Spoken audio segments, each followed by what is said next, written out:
नमस्ते विद्यार्थियों, मैं निकेतन। आज हम जानेंगे संज्ञा और उसके भेद के बारे में। तो आइए विस्तार से जानते हैं। संज्ञा कहते किसे हैं?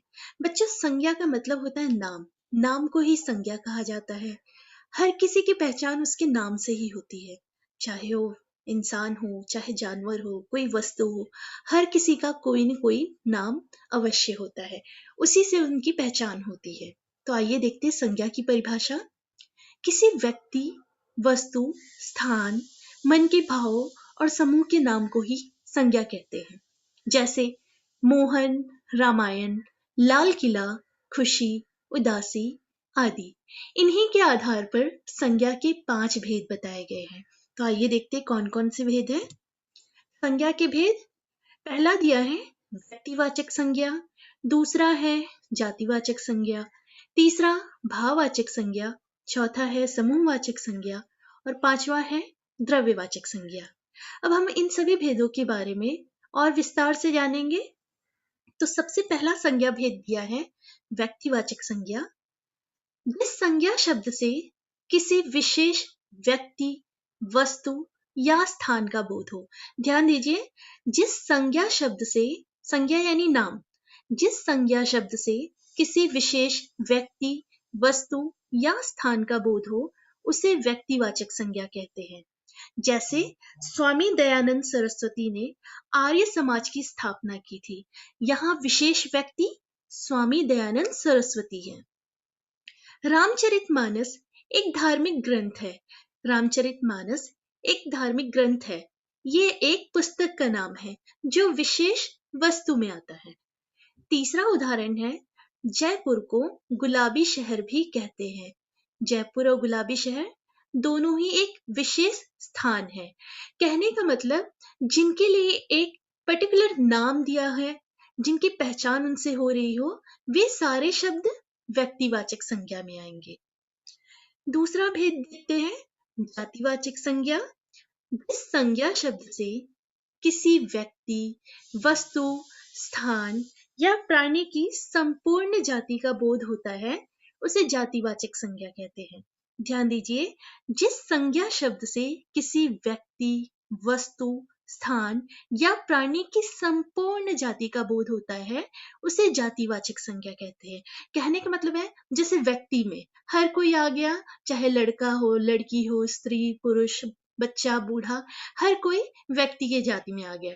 वस्तु में वस्तुएं जो सारी चीजें हो, पुस्तकें हुआ, मेज हुआ, ग्लास हुआ, टेबल, ये सारी चीजें वस्तु में आ गए। स्थान भी वैसे ही है, प्राणी की पूरी जाति है। इस तरह से ऐसे शब्द जो संपूर्ण जाति का बोध कराए, वे जातिवाचक संज्ञा कहलाते हैं। जैसे बच्चे मैदान में खेल रहे हैं। बच्चा शब्द सभी बच्चों के लिए प्रयोग किया गया है, किसी एक बच्चे के लिए नहीं। वैसे ही दोनों उदाहरण है, बगीचे में तितलियां उड़ रही है, किताब मेज के नीचे गिर गई है।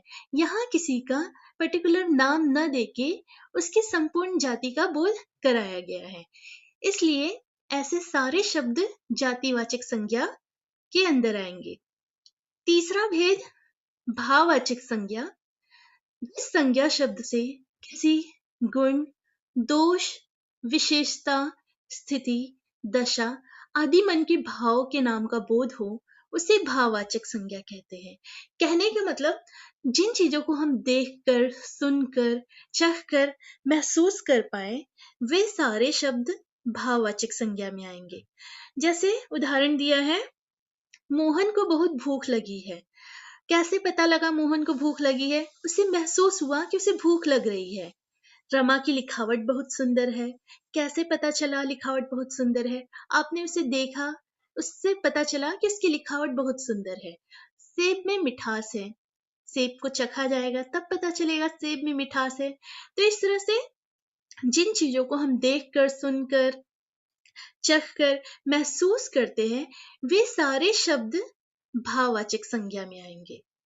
आइए चौथा भेद देखते हैं, समूहवाचक संज्ञा। जिस संज्ञा शब्द से अनेक व्यक्ति, वस्तु, स्थान या प्राणी के समूह का बोध हो, उसे समूहवाचक संज्ञा कहते हैं। कहने का मतलब, जो ग्रुप में हो, वहां कई लोग हों, एक से ज्यादा है, वे सारे समूहवाचक संज्ञा में आएंगे। जैसे मैंने फूलों का एक गुलदस्ता बनाया। अब गुलदस्ता किसी एक फूल से तो बनेगा नहीं, उसमें कई सारे फूल होंगे तभी तो एक गुलदस्ता तैयार होगा। वैसे ही मेरे परिवार में 4 सदस्य हैं। अब परिवार शब्द कई लोगों से मिलके ही बनेगा, किसी एक से परिवार तो बनेगा नहीं। वैसे ही दिया है भजन मंडली अच्छा भजन गाती है। भजन मंडली में भी एक से ज्यादा लोग होंगे तभी तो जाके उनकी मंडली तैयार हुई। इस तरह से ऐसे शब्द जिनसे हमें यह ज्ञात हो कि वहां कई लोग हैं, कई लोगों का समूह है, तो उस तरह के सारे शब्द समूहवाचक संज्ञा में आएंगे। आइए अंतिम भेद देखते हैं, द्रव्यवाचक संज्ञा। जिस संज्ञा शब्द से किसी द्रव्य पदार्थ या धातु का बोध होता है उसे द्रव्यवाचक संज्ञा कहते हैं।